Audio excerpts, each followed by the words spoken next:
Alors, une nouvelle polémique concernant le modèle Y. Certains modèles Y souffrent de problèmes d'étanchéité.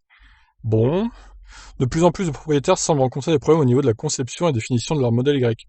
Nathan Dornquist a publié 2 vidéos sur YouTube où il présente de nouveaux problèmes sur la voiture. Tout d'abord, le pare-brise de sa modèle Y ne serait pas étanche. Alors ça, c'est quand même ballot, hein. De plus, il montre une nouvelle vidéo que la portière de son véhicule refuse de se fermer à cause du froid. Ouf, ça commence à faire beaucoup. Les modèles Y sont réputés pour avoir certains défauts de fabrication visibles que Tesla peine à corriger. Parmi ceux-ci, on retrouve par exemple de la peinture manquante, des joints de portière mal attachés ou encore des sièges arrière mal alignés. Et récemment, nous avons même vu le toit d'une modèle Y s'envoler sur l'autoroute. Ça, c'était extraordinaire quand même. Modèle Y cabriolet, du coup.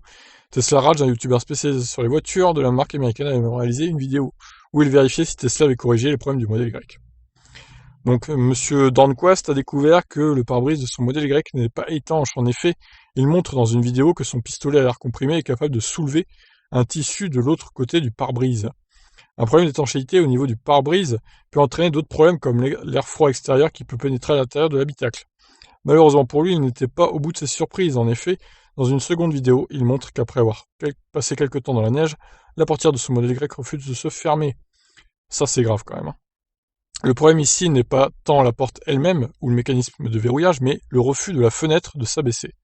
Comme les Tesla ont des portes sans cadre, les fenêtres doivent s'abaisser légèrement pour que les portes puissent se fermer.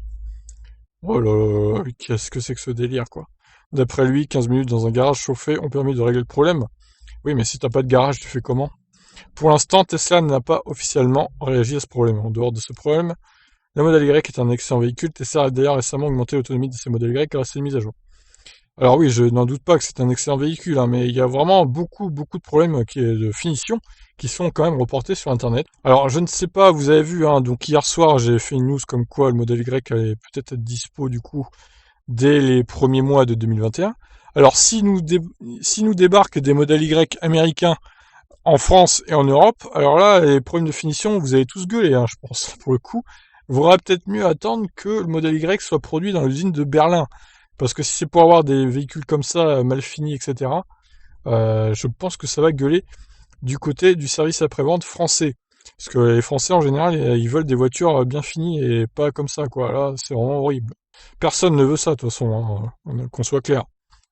Modèle Y, donc, toujours des soucis avec cette voiture au niveau des finitions.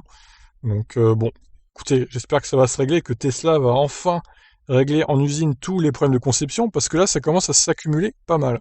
Je vous laisse réagir, qu'est-ce que vous en pensez? Ciao.